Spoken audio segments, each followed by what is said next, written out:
6절까지 말씀이지만 우리 함께 봉독할 말씀은 17절부터 19절 3절의 말씀만 함께 보도록 하겠습니다. 에베소서 1장 17절부터 19절 말씀 함께 읽겠습니다. 시작. 우리 주 예수 그리스도의 하나님이신 영광의 아버지께서 지혜와 계시의 영을 여러분에게 주셔서 하나님을 알게 하시고 여러분의 마음의 눈을 밝혀주셔서 하나님의 부르심에 속한 소망이 무엇이며 성도들에게 베푸시는 하나님의 영광스러운 상 속에 얼마나 풍성한 줄을 여러분이 알게 되기를 바랍니다. 또한 믿는 사람들이 우리에게 강한 힘으로 활동하시는 하나님의 능력이 얼마나 엄청나게 큰지를 여러분이 알기를 바랍니다. 아멘. 우리가 지난주부터 에베소서를 함께 보고 있습니다. 아르테미스 신전이 가득했던 그 에베소 도시에서 교회 공동체를 세웠던 에베소 공동체에게 쓴 편지. 그래서 1절부터 14절까지는 하나님을 찬양하는 바울의 고백과 성도들에게 전하는 안부가 기록됩니다. 그리고 15절부터 이제 26절까지는 어떠한 기록이 나오냐면 바울이 에베소 공동체를 향해서 기도하는 장면이 나오게 됩니다.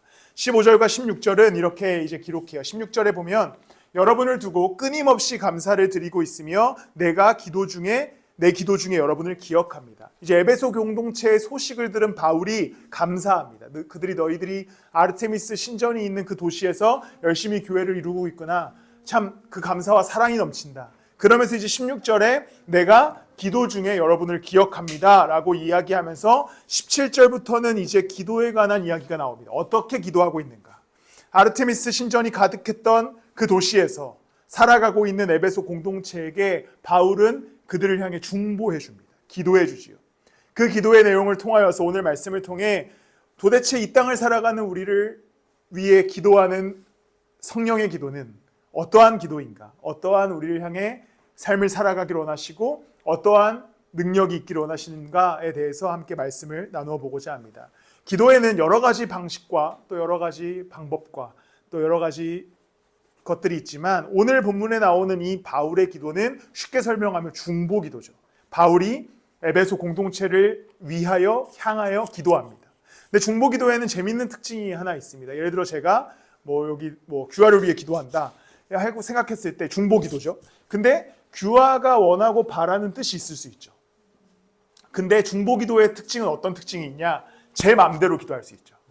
그러니까 예를 들어서 규화는 A를 위해서 늘 마음을 품고 있지만 기도하는 자 입장에서는 B를 두고 기도할 수 있는 이게 중보 기도의 특징입니다. 예를 들어 서유가 기도합니다. 내가 커서 유치원 선생님이 되고 싶습니다라고 기도해요. 근데 아빠인 저는 멀리서 어떻게 기도할 수 있습니까? 우리 서유가 의사가 되게 해주세요. 이렇게 기도할 수 있잖아요. 이게 중보 기도의 특징은 기도하는 자가 기도하는 대상을 향해서 자기가 원하고 바라는 뜻을 두고 기도할 수 있습니다.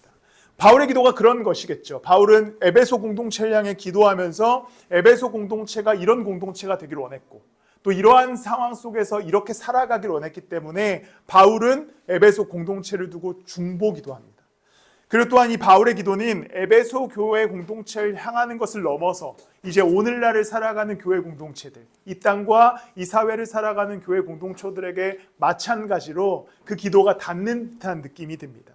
이 땅과 이 사회 가운데 그리스도인들로서 살아가는 자들이 어떠한 마음과 어떠한 능력과 어떠한 지식으로 살아갔으면 좋겠는지를 우리는 바울의 기도를 통해서 오늘 함께 살펴보고자 합니다. 17절에 이제 이렇게 바울이 시작합니다. 우리 함께 17절 말씀을 읽도록 하겠습니다. 시작. 우리 주 예수 그리스도의 하나님이신 영광의 아버지께서 지혜와 계시의 영을 여러분에게 주셔서 하나님을 알게 하시고. 바울의 기도의 시작은 성도들이 하나님께서 지혜와 계시의 영을 주셔서 하나님을 알기를 원한다라고 기도합니다. 아르테미스 신전이 지배하고 있던 에베소라는 도시에 그리스도 공동체가 태어납니다. 그런데 그 그리스도 공동체가 태어났다는 것은 이들은 이제 사회와 완전히 분리되겠다라고 하는 선언이죠. 우리는 이제 아르테미스 공동체가 갖고 있었던 경제권에서 벗어나고 그 지배 아래에서 벗어나겠다라는 선언입니다. 그러면서 무슨 문제가 생겼냐면 이들은 그 도시 안에서 고통당하기 시작합니다. 차별당하기 시작하죠. 왜냐하면 모든 도시가 아르테미스 여신을 섬기면서 그 안에서 자기들의 경제 공동체를 만들었고 그 안에 살아야만 그들이 먹고 살 수 있었는데 이들이 갑자기 뚝 떨어져서 우리는 그리스도인이다.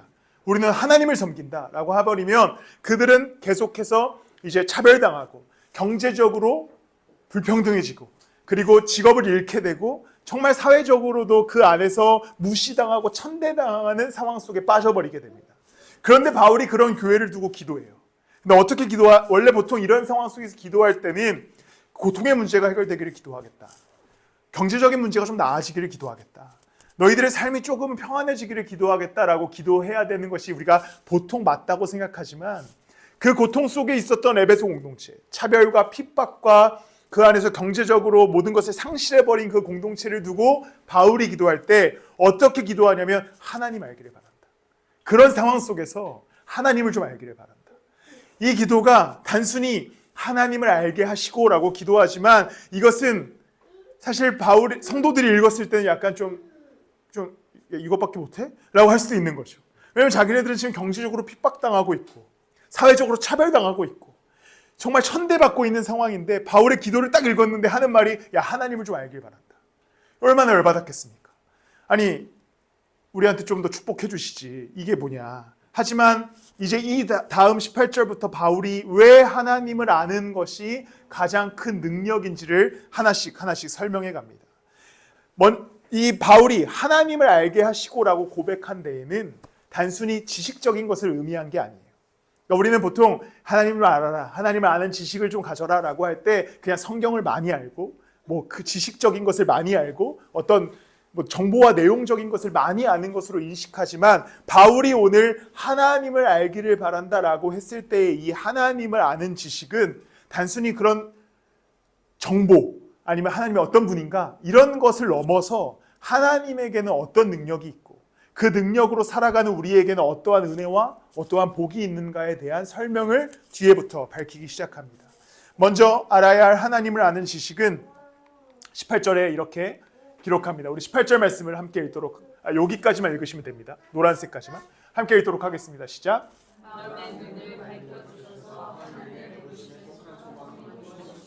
이제 바울이 17절에서 너희들이 하나님을 아는 지식 안에 거하기 원한다. 그리고 18절에서 이야기하는 게 뭘 알기를 원하냐면 하나님의 부르심에 속한 소망이 무엇인지를 알기를 바란다라고 얘기하죠. 하나님을 알기를 바란다. 하나님을 알아야 하면은 우리가 이 교회가 하나님의 부르심에 속해 있는 소망이 있다라고 얘기하는 것이죠. 예수 그리스도의 십자가로 우리를 하나님의 자녀 삼아 주셨습니다. 그리고 우리는 그분의 백성의 부르심을 받았습니다. 그리고 이 땅 가운데 구분된 자와 구별된 자로 살아가게 되었습니다.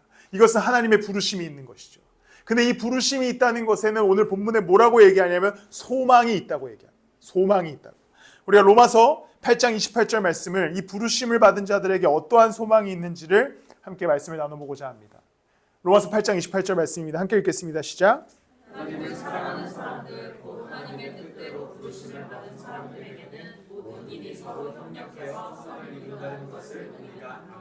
이제 바울이 부르심을 받은 자들에게는 무슨 소망이 있는가에 대해서 로마서에 이야기할 때는 모든 일이 서로 협력해서 선을 이루어 간다라고 말씀합니다. 이것이 부르심을 받은 자들의 소망입니다. 우리의 삶이 그리스도 안에서 부르심을 받았고 예수 그리스도의 십자가로 인하여서 그 보혈의 능력으로 구원하심을 입었다면 우리는 부르심을 받은 자들인데 그들에게는 어떠한 소망이 있냐면 이제 예수 그리스도께서 우리의 삶을 사셔서 모든 삶의 요소와 요소가 결합되어 마지막에 최종적으로는 그리스도의 부르심, 그 선, 예수님의 뜻 안에 우리의 삶을 완전히 거하게 하심에 있습니다. 이것이 부르심의 소망인 것이죠. 그러니까 아르테미스 신전에서 차별당하는 이 기독교 그리스도 공동체는 고통스러웠을 겁니다. 경제적으로도 어려웠을 거고요. 사회적으로도 차별당했을 거고 가족들과 친구들과도 등을 질 수밖에 없었습니다. 그런데 그들에게는 예수 그리스도의 부르심이 있었고 거기엔 소망이 있다고 얘기하는데 이 소망은 무엇이냐면 모든 일이 협력하여 가장 좋은 길로 가는 소망입니다. 이것은 우리의 인생에도 마찬가지죠. 우리는 예수 그리스도의 부르심 속에 살아갑니다. 그분의 십자가 아래 거하고 그분의 소망 아래 살아갑니다. 그러다 보면 살아가다 보면 어려운 일을 만나기도 하고 고통을 만나기도 하고 또 삶에 넘어지는 일을 만나기도 합니다. 때로는 내가 이해할 수 없는 사건들과 사고들이 발생하기도 하죠. 근데 그 일들이 협력하면 무엇이 된다고 얘기하냐면 예수 그리스도의 선이 된다. 가장 좋은 것이 된다라고 얘기하는 것이죠. 이것이 우리의 삶을 바라봐야 하는 하나님을 아는 지식입니다. 하나님은 나의 인생에 이 협력하여 선을 이루어가는 계획이 있으시다. 나를 구원하신 하나님이, 십자가 아래에서 나를 그분의 자녀 삼아 주신 하나님이 이 지금도 나의 삶을 계획하고 계시고 나의 삶을 이끌어가고 계시고 그 부르심 안에 나를 거하게 하시는 그 하나님은 삶에 일어나는 모든 여정들을 통하여서 가장 좋고 가장 완전한 뜻 안에 거하게 하시기 위해 이루어가고 계신다는 사실을 믿으셔야 됩니다. 이것이 하나님을 아는 지식이죠. 하나님을 안다는 것은 그가 나를 향한 계획이 있으시다는 것을 아는 겁니다. 그가 나의 삶을 가장 완전한 길로 인도하고 계시다는 것을 아는 거예요. 그렇기 때문에 우리 안에 소망이 시작됩니다. 우리 안에 절망이 아니라 소망이 시작되는 거죠. 지금 당장은 이 앞이 어두울 수도 있어요. 지금 당장은 이게 왜 이런 일이 발생했는가 우리는 고민하고 갈등할 수도 있습니다. 그런데 우리가 바라봐야 할 지점은 나는 부르심을 입은 자다. 나는 그리스도의 십자가 안에 구원받았다. 그러면 어떻게 살아가는가? 지금 당장은 눈앞이 보이지 않고 해결이 어떻게 될지 모르겠지만 선을 향해 가고 있음에 대한 믿음을 갖고 있는 겁니다. 결과적으로 하나님이 일하실 것이다. 결과적으로 하나님이 선을 행하실 것이다. 결과적으로 하나님이 그분의 가장 좋은 뜻 아래 우리의 인생을 두실 것이다 라고 하는 믿음으로 갖고 살아간다면 우리는 부르심에 속한 소망으로 살아갈 수 있는 것이죠. 사랑하는 성도 여러분, 이 소망이 여러분들의 인생 가운데 있기를 소망합니다. 단순히 그냥 하나님을 믿는 것이 어떠한 지금 당장의 삶의 문제들을 막 해결하면서 살아가는 인생이 아니라 내 큰 인생의 계획 그 안에 나는 살아가고 있기 때문에 계속해서 하나님을 신뢰하며 걸어가는 인생이라는 것을 기억하시면서 늘 소망을 품으시기를 바랍니다. 우리 교회도 마찬가지지요. 딱 2주 전만 해도 그 이제 부동산에서 그 파티룸 사장 건물주와 계약이 깨졌을 때만 해도 정말 분노가 치밀었습니다. 하나님 뭐 하시냐? 막 그때는 죽은 아버지도 소환해요. 아니 그 하나님 옆에 계시면 좀 이렇게 가서 좀 뭐라도 좀 얘기라도 좀 하지. 당신 아들이 고생하고 있는데 이런 막 그런 어떤 불평과 불만까지 막 쏟아냅니다. 진짜 자주 그 얘기를 하거든요. 왜냐하면 이렇게 논리적으로 계산했을 때 저희 죽은 아버지는 하나님 옆에 있을 거 아니에요? 그럼 본인 아들이 땅에서 고생하고 있으면 하나님한테 가서 부탁을 해볼 수 있잖아요. 우리 아들이 지금 개척교 목사인데 아무것도 안 하는 거에 막 분노와 불만이 일어났습니다. 네. 그런데 하나님의 계획을 그때는 도대체 뭐 하고 계시냐? 이분은 도대체 뭐 하고 계시냐라는 생각을 했지만 또 이제 시간이 짧게 지나자마자 우리는 또 다른 하나님의 인도하심을 보게 됩니다. 이것은 농담처럼 얘기한 것이지만 우리의 인생이 그래요. 지금 당장 봤을 때는 도대체 왜 이런 일이, 왜 이런 문제가 일어나나 싶지만 우리의 삶이 부르심의 소망 가운데 있다는 사실을 기억하십시오. 지난주에도 반복적으로 얘기했지만 하나님은 아르테미스 여신과 같이 혹은 다른 종교의 신들과 같이 야 이거 하고 요거 하면 내가 복 줄게 라고 하시는 분이 아니라 내가 복 줬어. 내가 소망이야. 같이 가자 하시는 분이기에 그 그리스도를 신뢰함으로 걸어가시는 여러분 또 우리 교회가 되기를 예수님의 이름으로 축복합니다. 18절 후반부에는 이제 이렇게 말씀합니다. 여기서부터 읽도록 하겠습니다. 함께 읽겠습니다. 시작. 성도들에게 보시면 하나님의 영광스러운 상속이 얼마나 풍성한지를 여러분이 알게 되기를 바랍니다. 하나님께서 성도들에게 오늘 무슨 표현을 쓰냐면 성도들에게 베푸시는 하나님의 영광스러운 상속이 여러분 상속이 있다라고 얘기하죠. 상속이 있으면 참 좋겠죠. 저희 가는 건물도 건물 주인님께서 상속받으신 것이더라고요.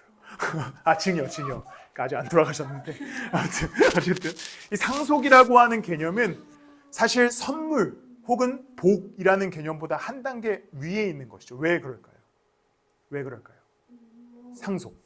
하나님이 우리의 아버지 되신다는 뜻이잖아요. 그러니까 상속을 받았다는 것은 타인이 상속해 주기도 하지만 보통의 상속의 개념은 아버지가 자녀에게 주는 개념입니다. 그러니까 오늘 본문에서 하나님의 영광스러운 선물이, 하나님의 영광스러운 은혜가, 하나님의 영광스러운 어떤 은사가 이런 표현을 쓰지 않고 하나님의 영광스러운 상속이 얼마나 풍성한지를 봅니다라고 얘기합니다. 이것은 하나님이 우리의 아버지 되셨고 우리는 그의 자녀 되었다라는 선언이고 그 안에서 하나님이 영원한 나라와 하나님의 복과 하나님의 계획과 하나님의 뜻을 상속해 주겠다라고 하는 선언입니다. 우리는 그분의 자녀됨이 선언이죠. 그리고 이제 우리가 앞으로 돌아가서 14절 말씀 보면 이제 14절 말씀을 함께 읽도록 하겠습니다. 함께 읽겠습니다. 시작.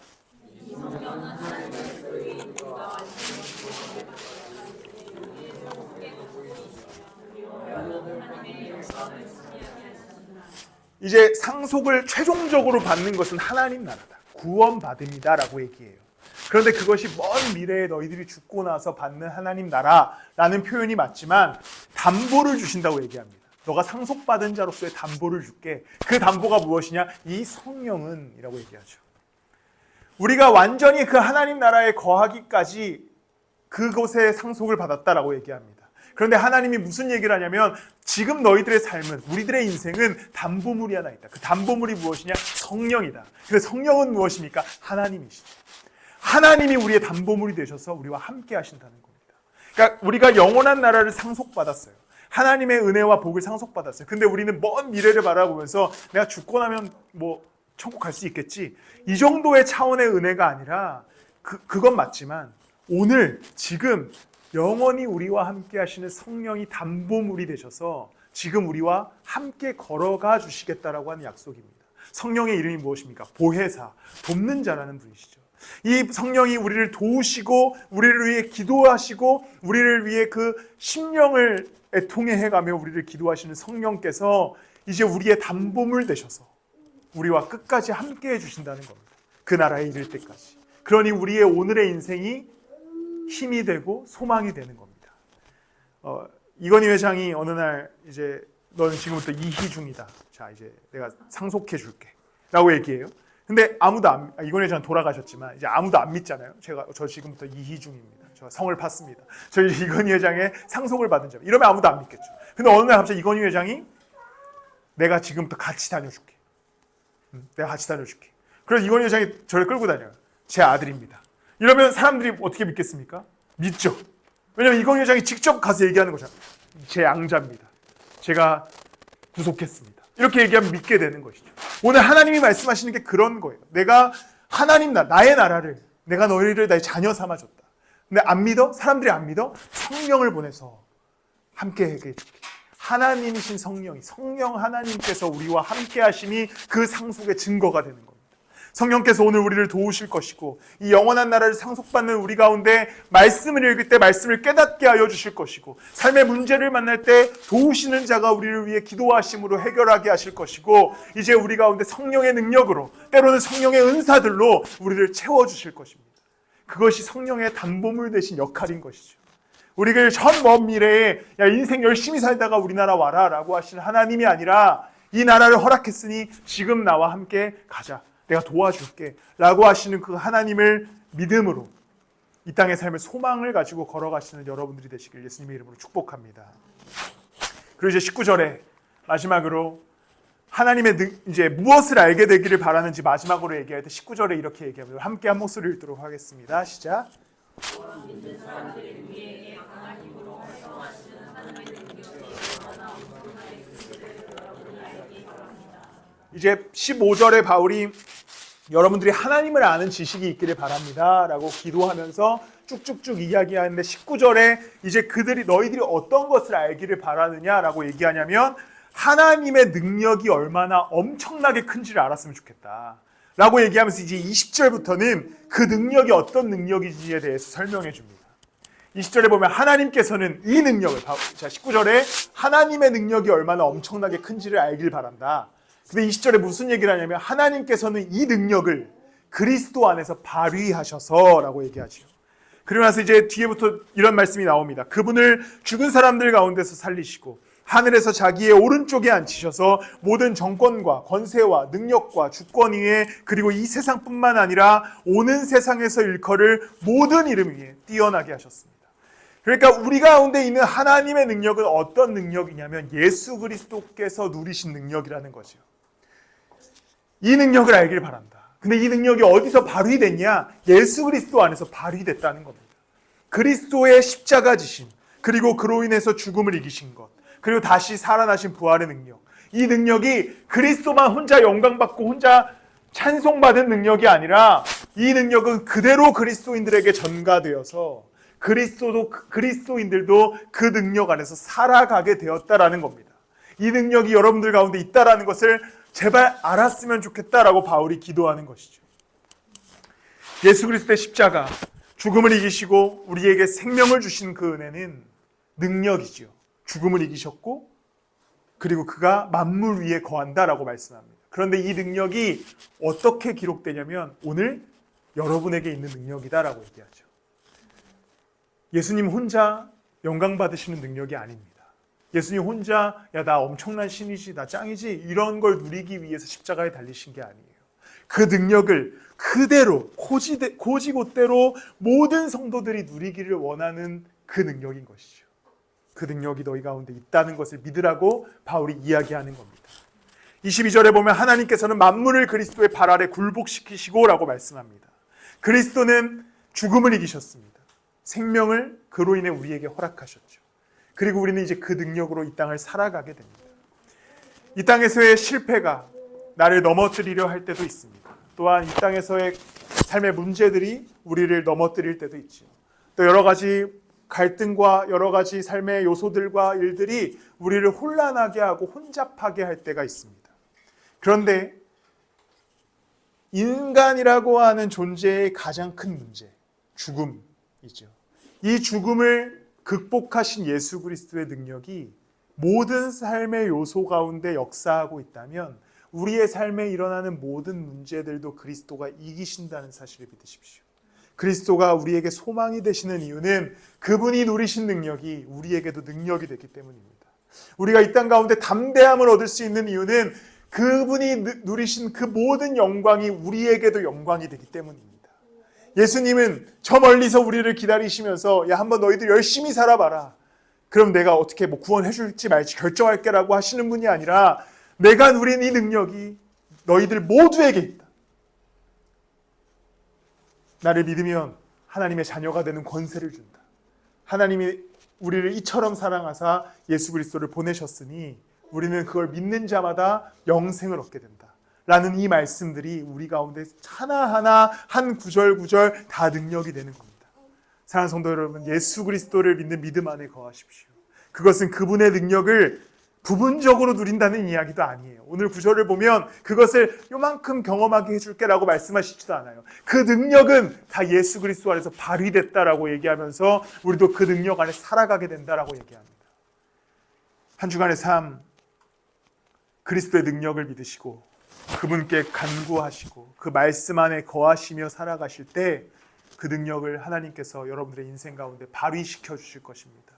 그 능력을 누리며 한 주간을 살아가는 여러분들이 되시길 소망합니다. 22절 뒷부분을 우리가 22절 말씀을 한 번 더 우리 읽도록 하겠습니다. 함께 읽겠습니다. 시작. 하나님께서는 만물을 그리스도의 발 아래 굴복시키시고 그분의 만물 위에 그의 머리로 삼으셨습니다. 그런데 이 능력에 관해서 얘기하면서 예수 그리스도에서 발휘된 능력은 죽음을 이기시고 만물을 발 아래 두셨다. 그리고 마지막으로 뭐라고 얘기하냐면 그분을 만물 위에 교회의 머리로 삼으셨습니다. 자, 이제 여러분들 국어가 잘 되시죠? 다시 한번 보면 어디 갔죠? 네, 하나님의 능력이 얼마나 엄청나게 큰지를 알길 바란다. 근데 이 능력은 요거 아닌데? 아무튼 이 능력은 하고 쭉 설명하는 겁니다. 근데 그 능력이 어디까지 이어지냐면 만물 위에 교회의 머리로 삼으셨다. 그렇다면 이 교회를 세우시고 그리스도가 머리 되심도 마찬가지로 그리스도의 능력 안에서 이루어진 일이라는 겁니다. 이게 그리스도의 능력의 최종 결론이에요. 예수님께서 그 능력이 그리스도 안에서 발휘되면서 그가 죽음을 이기시고 만물을 발 아래 두시고 그리고 최종적으로 만물 위에 교회의 머리로 그가 삼아지는 것이죠. 그러면 교회는 어떠한 존재입니까? 그 능력의 결과물입니다. 우리가 이제 교회를 세워가면서 이 교회 안에서 소망을 두어야 하는 이유는 교회가 이 능력의 결과물이기 때문입니다.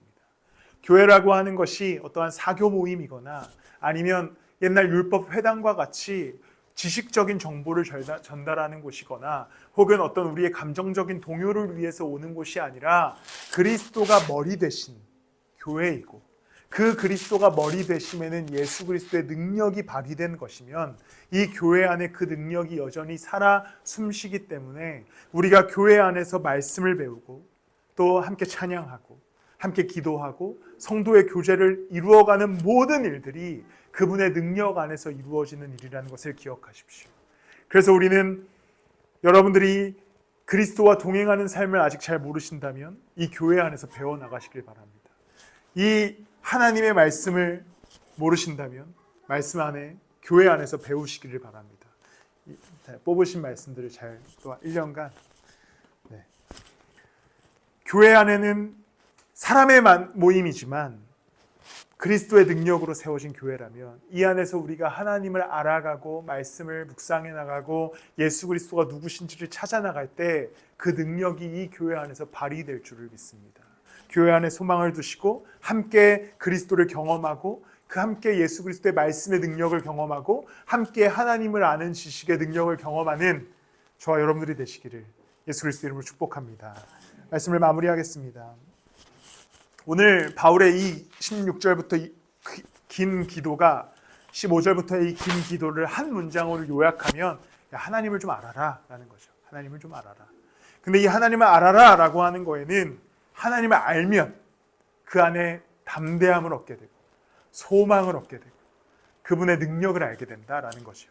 그리고 거기서 야 그거 알고 있어? 라고 끝나는 게 아니라 그 소망과 그 능력과 그 담대함이 하나님을 알고 믿는 자들의 삶에 그대로 다 발현된다라는 겁니다. 그것을 알길 바란다는 거예요. 하나님을 알길 바란다라는 기도에는 그 능력이 여러분들의 삶 가운데 발현되기를 바랍니다라는 기도입니다. 오늘 말씀을 마무리하며 이 기도를 여러분들에게 동일하게 제가 하기를 원합니다. 여러분 하나님을 아십시오. 하나님을 아신다는 것은 그가 뭐 이렇게 뭐 예수님 뭐 오셨고 뭐 십자가 지셨고 뭐 사흘 만에 부활하셨고 이런 지식적인 정보를 아는 것을 넘어 내 삶에 어떠한 능력으로 역사하시는지를 아는 것입니다. 한 주간 하나님을 더욱 알아가시며 그 삶을 경험하시며 또 예수 그리스도의 그 부르심의 소망을 누리시고 그분의 능력을 누리시는 여러분들이 되시기를 예수님의 이름으로 축복합니다. 우리 찬양 한 번 더 할 텐데요. 우리 아까 함께 했던 하나님의 부르심이라는 찬양입니다.